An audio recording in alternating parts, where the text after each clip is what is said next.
Hi good morning. അപ്പോൾ നമ്മുടെ ഇന്നത്തെ റെസിപ്പി ഒരു സ്പെഷ്യൽ റെസിപ്പിയാണ്. എപ്പോഴും എല്ലാവരും ഉണ്ടാക്കുന്ന റെസിപ്പിയല്ല. ഞാൻ ഇത്രയും ഇൻട്രൊഡക്ഷൻ പറയുന്നത് എന്താണെന്ന് വെച്ചാൽ തമിഴിൽ കാണുമ്പോൾ കുറച്ച് പേർക്കൊക്കെ മനസ്സിലായിട്ടുണ്ടാവും എന്താണ് ഈ റെസിപ്പി എന്നുള്ളത്. കുറേ പേർക്ക് മനസ്സിലായിട്ടുണ്ടാവില്ല. നമ്മുടെ തെങ്ങിൻ പൂക്കുല കൊണ്ടുള്ള കുറുക്കാണിത്. അപ്പോൾ ഇത് കുട്ടികൾക്ക് കൊടുക്കാം, വലിയ ആളുകൾക്ക് കഴിക്കാം, എല്ലാ ഏജിലുള്ള ആളുകൾക്കും കഴിക്കാം. തെങ്ങിൻ പൂക്കുല കിട്ടുക എന്നുള്ള ഒരു കാര്യം മാത്രമേ ഉള്ളൂ ഈ ഒരു കുറുക്ക് ഉണ്ടാക്കാനായിട്ട്. അപ്പോൾ നിങ്ങൾക്ക് തെങ്ങിൻ പൂക്കുല കിട്ടുകയാണെങ്കിൽ നിങ്ങൾ ഉറപ്പായിട്ട് ഈ ഒരു റെസിപ്പി ഉണ്ടാക്കി ഒന്ന് കഴിച്ചു നോക്കണം. നല്ല ടേസ്റ്റാണ്. അപ്പോൾ കഴിച്ചിട്ടില്ലാത്ത ആളുകൾ പ്രത്യേകിച്ചും ഒന്ന് കഴിച്ചു നോക്കണം കേട്ടോ. എങ്ങനെയെങ്കിലും ഒരു പൂക്കുലയൊക്കെ സംഘടിപ്പിച്ചിട്ട് കഴിച്ചു നോക്കൂ. കിട്ടാൻ ബുദ്ധിമുട്ടുള്ള കാര്യമാണ്. ഇതിപ്പോൾ നമുക്ക് ഒരു റെസ്റ്റോറൻറ്റിൽ പോയിട്ട് വാങ്ങിക്കാൻ പറ്റുന്നതോ അല്ലാതെ നമുക്ക് ഇപ്പോൾ എവിടെ നിന്ന് വാങ്ങിക്കാൻ കിട്ടാത്തൊരു വിഭവമാണ്. നമ്മൾ വീട്ടിൽ തന്നെ ഉണ്ടാക്കിയാൽ മാത്രമേ കിട്ടുള്ളൂ ഇങ്ങനൊരു സംഭവം കഴിക്കാൻ, ഇങ്ങനൊരു റെസിപ്പി കഴിക്കാനായിട്ട്. അപ്പോൾ അതുകൊണ്ടാണ് ഇത്രയും ഇൻട്രൊഡക്ഷൻ പറഞ്ഞത്. അപ്പോൾ നമുക്ക് എങ്ങനെയാണ് നമ്മുടെ ഈ തെങ്ങിൻ പൂക്കുല കുറുക്ക് ഉണ്ടാക്കുന്നതെന്ന് നോക്കാം. അപ്പോൾ നമുക്ക് നമ്മുടെ തെങ്ങിൻ്റെ പൂക്കുല കുറുക്കുന്നതിന് ആവശ്യമായിട്ടുള്ള പൂക്കുല എടുക്കാം. നമ്മളിപ്പോൾ ഒരു പൂക്കുല എടുത്തിട്ട് ലേഹ്യം ഉണ്ടാക്കാൻ വേണ്ടി മാറ്റി വയ്ക്കുകയാണ്. അത് അടുത്ത ദിവസം ഉണ്ടാക്കുന്നുള്ളൂ. ബാക്കിയുള്ള പൂക്കുലയാണ് നമ്മൾ കുറുക്കുണ്ടാക്കാൻ പോകുന്നത്. അപ്പോൾ ഈ പൂക്കുല പൊളിച്ചെടുത്തിട്ട് വേണം നമ്മൾ കുറുക്കുണ്ടാക്കാനായിട്ട്. ഇതുപോലെ ഇങ്ങനെ പൊളിച്ചെടുക്കണം.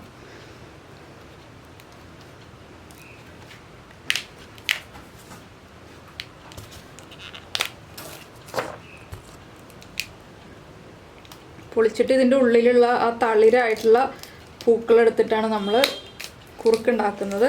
ഞാനൊരു പാത്രം എടുക്കട്ടെ. അപ്പോൾ നമ്മളിത് ആ തെങ്ങിൻ്റെ പൂക്കുല പൊളിച്ചെടുത്തിട്ടുണ്ട്. ഇത് നമുക്ക് ഇങ്ങനെ ചെറുതായിട്ട് അടർത്തി ഈ പാത്രത്തിലേക്ക് ഇട്ട് കൊടുക്കാം. ഇതിപ്പോൾ ഞാൻ 1/2 കപ്പ് അരിക്കുള്ള ക്വാണ്ടിറ്റിയാണ് കേട്ടോ എടുത്തിട്ടുള്ളത്. അതുകൊണ്ട് കുറച്ച് എടുക്കുന്നുള്ളൂ.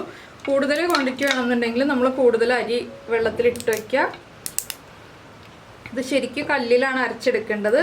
നമുക്കിപ്പോൾ കല്ലിൽ അരയ്ക്കാൻ നിവൃത്തിയില്ലാത്തതുകൊണ്ട് നമ്മൾ മിക്സിയിലാണ് അരച്ചെടുക്കാൻ പോകുന്നത്. ഇതുപോലെ ഈ ചെറുതെല്ലാം ഞാനിപ്പോൾ അടർത്തിയെടുക്കുകയാണ്.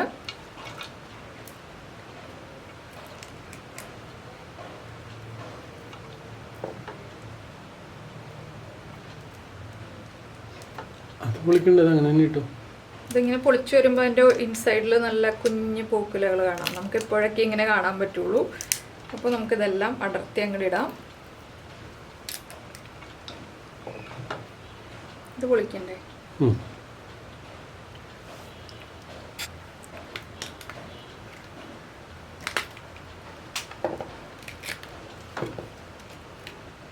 അപ്പോൾ എല്ലാ പൂക്കുലയും നമ്മൾ പൊളിച്ചെടുത്തിട്ടുണ്ട്. ഇത് നമുക്ക് ഒരു 1/2 കപ്പ് പച്ചരി 4 മണിക്കൂർ വെള്ളത്തിൽ സോക്ക് ചെയ്തതും, നമുക്ക് എത്ര മധുരം വേണം എന്നുള്ളതനുസരിച്ച് ശർക്കര എടുക്കുക. അത് നിങ്ങളുടെ ഇഷ്ടമാണ് കേട്ടോ. ശർക്കരയുടെ അളവ് ഞാൻ പറയുന്നില്ല. അളവ് വേണം എന്നുണ്ടെങ്കിൽ ഒരു 1/4 കപ്പ് ശർക്കര വരെ ചേർക്കാം. നല്ല മധുരം വേണമെന്നുണ്ടെങ്കിൽ 1/2 കപ്പ് ആയാലും മതി ശർക്കര. മീഡിയം മധുരമാകുമ്പോൾ 1/2 കപ്പ് ശർക്കര, നല്ല മധുരം വേണമെന്നുണ്ടെങ്കിൽ 1/4 കപ്പ് ശർക്കര, പിന്നെ ഒരു 1/2 കപ്പ് തേങ്ങയും കൂടി ചേർത്തിട്ട് നമുക്ക് നന്നായിട്ട് ഇതൊന്ന് അരച്ചെടുക്കാം. അപ്പോൾ ഞാനിവിടെ വെള്ളത്തിൽ അരി സോക്ക് ചെയ്യാൻ വെച്ചിട്ടുണ്ട്. ഇത് കണ്ടോ, 4 മണിക്കൂർ നമ്മുടെ സാധാരണ പച്ചരി, ഏതെങ്കിലും പച്ചരി മതി. ഇഡ്ഡലി റൈസോ ഏത് പച്ചരി ആയാലും കുഴപ്പമില്ല. ആ പച്ചരി സോക്ക് ചെയ്തെടുക്കുക.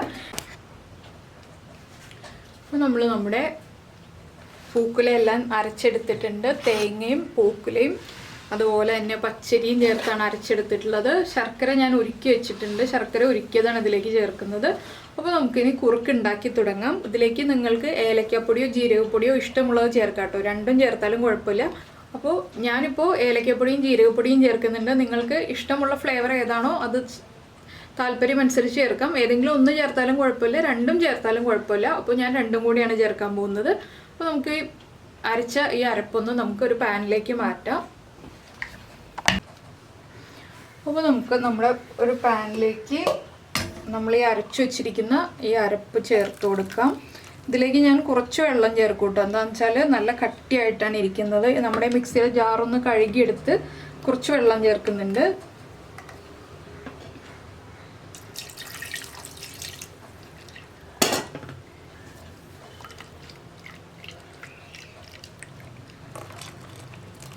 ഞാൻ ഫ്ലെയിം ഓൺ ചെയ്തിട്ടില്ല. ഫ്ലെയിം ഓൺ ചെയ്യാൻ പോകുന്നേ ഉള്ളൂ. ഇതിലേക്ക് നമുക്കിനി ചേർക്കേണ്ടത് നമ്മൾ ഉരുക്കി വെച്ചിരിക്കുന്ന ശർക്കരപ്പാനി ഞാൻ 1/2 കപ്പ് വെള്ളത്തിലാണ് നമ്മുടെ ശർക്കര മെൽറ്റ് ചെയ്തെടുത്തിട്ടുള്ളത്. കുറച്ച് ശർക്കരപ്പാനി ബാക്കി വയ്ക്കുന്നുണ്ട്. എന്താണെന്ന് വെച്ചിട്ടുണ്ടെങ്കിൽ നമുക്ക് മധുരം കുറവായിട്ട് തോന്നുകയാണെങ്കിൽ ആഡ് ചെയ്ത് കൊടുക്കാം. ഇനി നമുക്ക്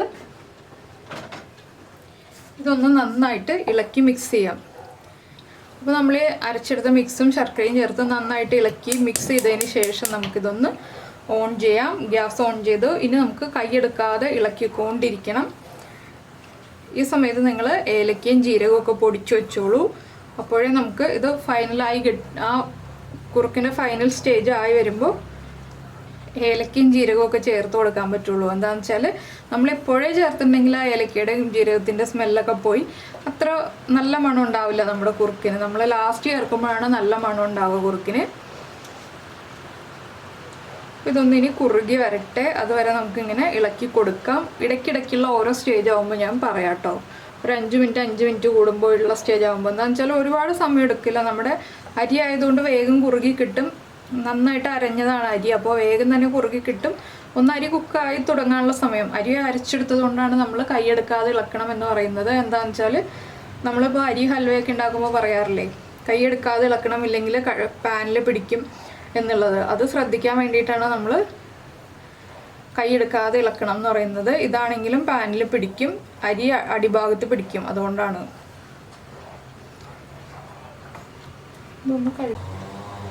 ഇപ്പോൾ ഇതാ നമ്മുടെ കുറുക്ക് തിക്കായി തുടങ്ങുന്നുണ്ട്. ഇത് കണ്ടോ, കട്ടിയായി തുടങ്ങുന്നുണ്ട്. നമുക്ക് ഈ ഒരു സ്റ്റേജ് ആകുമ്പോൾ നമ്മുടെ ഏലക്കപ്പൊടിയൊക്കെ കുറച്ചായിട്ട് ചേർത്ത് കൊടുക്കാം. എന്താണെന്ന് വെച്ചാൽ ഇനി വേഗം കുറുകിപ്പോവും. അതുകൊണ്ടാണ് നമ്മൾ ഏലക്കപ്പൊടി ചേർക്കാൻ പോകുന്നത്.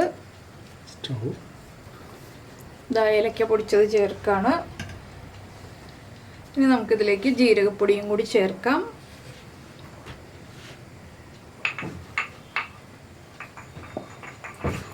ഇത് ഇളക്കിക്കൊണ്ടിരിക്കുക കേട്ടോ. കൈയെടുക്കാതെ ഇളക്കിക്കൊണ്ടിരുന്നിട്ടാണ് നമ്മൾ ഈ പൊടികളും ചേർക്കാനായിട്ട്.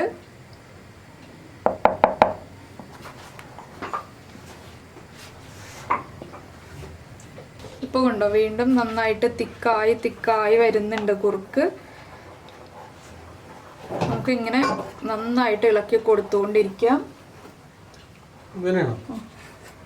ഇതിലേക്ക് നമുക്കിനി ജീരകപ്പൊടി ചേർക്കാം.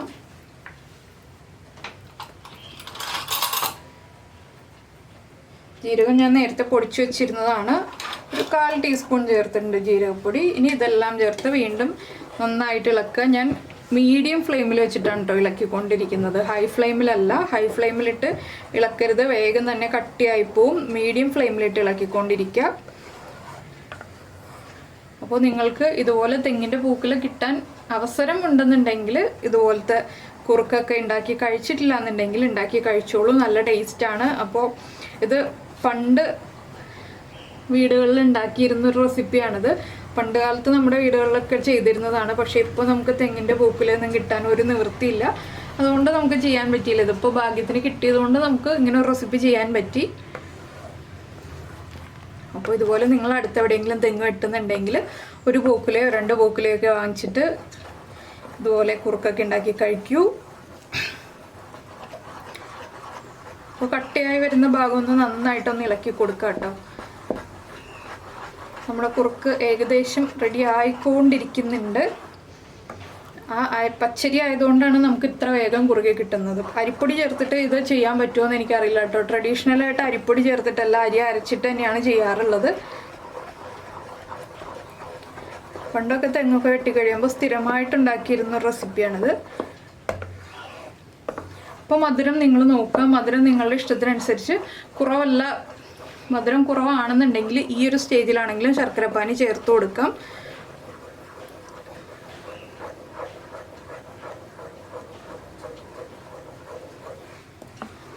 നല്ലൊരു തെങ്ങിൻ്റെ പൂക്കുലയുടെ മണം വരുന്നുണ്ട് കേട്ടോ ഇപ്പോൾ കുറുകി വരുമ്പോൾ.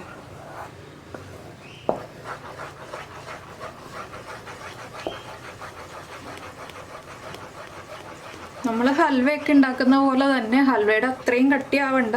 പിന്നെ ഇതുകൊണ്ട് ഹൽവ ഉണ്ടാക്കാൻ പറ്റുമോ എന്ന് എനിക്കറിയില്ല കേട്ടോ. അത് ഞാൻ ഇതുവരെ ആരുടെ അടുത്തും ചോദിച്ചിട്ടില്ല. ചിലപ്പോൾ ഇതുകൊണ്ട് ഹൽവ ഉണ്ടാക്കാൻ പറ്റും. അങ്ങനെയാണെങ്കിൽ ഹൽവ ആക്കിയിട്ട് വേണമെങ്കിലും ഉണ്ടാക്കാം. അതെ, നമുക്കിപ്പോൾ നെയ്യൊക്കെ ചേർത്ത് ഉണ്ടാക്കുകയാണെങ്കിൽ നമുക്കൊരു ഹൽവയായിട്ട് തന്നെ ഉണ്ടാക്കാം. തെങ്ങിൻ പൂക്കുലാതി ഹൽവ എന്ന് പറഞ്ഞിട്ട്. അതെ, അപ്പോൾ തെങ്ങിൻ പൂക്കുല ഹൽവ അങ്ങനെയും ഉണ്ടാക്കാം. ഇത് ഈ ഒരു കൺസിസ്റ്റൻസി കണ്ടിട്ട് അങ്ങനെയും ഹൽവ ഉണ്ടാക്കാം എന്നുള്ളതാണ് എനിക്ക് തോന്നുന്നത്. അപ്പോൾ ഇനി നമുക്കൊന്ന് ടേസ്റ്റ് ചെയ്ത് നോക്കാം മധുരമൊക്കെ കറക്റ്റാണോ എന്നുള്ളത്. മധുരമൊക്കെ ആവശ്യത്തിനുണ്ട്.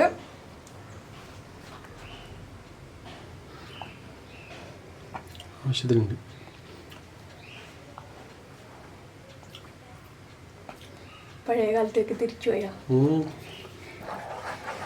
അപ്പോൾ ഇതാ നമ്മുടെ കുറുക്ക് ഫൈനൽ സ്റ്റേജിലായി കഴിഞ്ഞു. അപ്പോൾ ഒരു 10 മിനിറ്റ് എടുത്തിട്ടുണ്ടാവുള്ളൂ കേട്ടോ. ഞാനിങ്ങനെ ഇളക്കിക്കൊണ്ടിരുന്നിട്ട് ഒരു 10 മിനിറ്റിൽ കൂടുതൽ ഞാൻ ഇളക്കിയിട്ടില്ല. ആകെ 10 മിനിറ്റ് ഇളക്കിയിട്ടുള്ളൂ. ഈ പൂക്കുല പൊളിച്ചെടുക്കുക എന്നുള്ളത് മാത്രമേ നമുക്ക് ആരെങ്കിലും ചെയ്തു തരേണ്ട ആവശ്യമുള്ളൂ. ബാക്കിയുള്ളതൊക്കെ നമുക്ക് എളുപ്പത്തിൽ ചെയ്യാൻ പറ്റിയ കാര്യമാണ്. പിന്നെ നിങ്ങൾക്ക് ഇതിലേക്ക് മോഡേൺ കുറുക്കായിട്ട് കാഷ്യൂനട്ടോ റൈസിൻസോ ഒക്കെ ചേർക്കണമെങ്കിൽ ചേർക്കാം. നമ്മൾ ട്രഡീഷണലായിട്ട് ചെയ്യുമ്പോൾ കാഷ്യൂനട്ടോ റൈസിൻസോ ഒന്നും ചേർക്കുന്നില്ല. അങ്ങനെയൊക്കെ ചേർത്താൽ കൂടുതൽ ടേസ്റ്റ് ഉണ്ടാവും. ഇതിന് നല്ല ടേസ്റ്റാണ്. ഞാൻ കൂടുതൽ ടേസ്റ്റ് വേണം എന്നുള്ള ആളുകൾക്ക് വേണ്ടി പറഞ്ഞു എന്നേ ഉള്ളൂ.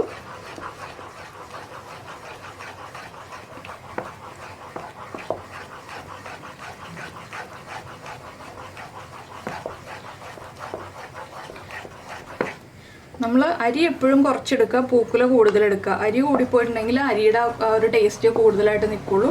പൂക്കുലയുടെ ടേസ്റ്റ് അത്രയ്ക്ക് അങ്ങോട്ട് നിൽക്കില്ല. അതുകൊണ്ടാണ് നമ്മൾ 1/2 കപ്പ് അരി എടുക്കുന്നത്. കണ്ടോ, നമ്മുടെ കുറുക്ക് ഇങ്ങനെ വിട്ട് വീഴുന്ന പാകത്തിലായി വന്നിട്ടുണ്ട്. ഇതുപോലെ ഇങ്ങനെ മുറിഞ്ഞ് വീഴുന്ന പാകമാണ് കുറുക്കിൻ്റെ പാകം. അപ്പോൾ നമുക്കിനി ഫ്ലെയിം ഓഫ് ചെയ്യാം. ചൂടോടുകൂടി തന്നെ കഴിക്കാം. അപ്പോൾ എല്ലാവർക്കും ഈ ഒരു കുറുക്ക് കഴിച്ചിട്ടുള്ള എല്ലാവർക്കും പഴയ ഓർമ്മകളൊക്കെ തിരിച്ചു കിട്ടിയിട്ടുണ്ടാവും എന്ന് വിചാരിക്കുന്നു. നല്ലൊരു ഓർമ്മയല്ലേ ഈ ഒരു ചൂടോടുകൂടി ഇത്തിരി ചൂട് ആറിയിട്ട് വേണം കഴിക്കാം. അല്ലെങ്കിൽ ആദ്യത്തെ പ്രാവശ്യം വായിൽ വെക്കുമ്പോഴേ കഴിക്കില്ല. അല്ല, അങ്ങനെയല്ല. നന്നായിട്ട് തണുത്തു പോയിട്ട് കഴിക്കുന്നതിനേക്കാൾ ടേസ്റ്റ് ഇളം ചൂടോടുകൂടി കഴിക്കുന്നത്. അപ്പോൾ ഈ ഒരു കുറുക്ക് കഴിച്ചിട്ടുള്ളവർക്ക് എല്ലാവർക്കും, പണ്ട് കഴിച്ചിട്ടുള്ളവർക്ക് എല്ലാവർക്കും നല്ലൊരു ഓർമ്മ തിരിച്ചു കിട്ടി എന്ന് വിചാരിക്കുന്നു. അപ്പോൾ നിങ്ങൾക്ക് ഈ ഒരു റെസിപ്പി ഇഷ്ടമായെങ്കിൽ നിങ്ങൾ നമ്മുടെ വീഡിയോയുടെ താഴെ കമൻറ്റ് ചെയ്യുക. പിന്നെ നിങ്ങളിങ്ങനെ ഒരു റെസിപ്പി കണ്ടിട്ടില്ല എന്നുണ്ടെങ്കിൽ അതൊന്ന് കമൻറ്റ് ചെയ്യുക കേട്ടോ.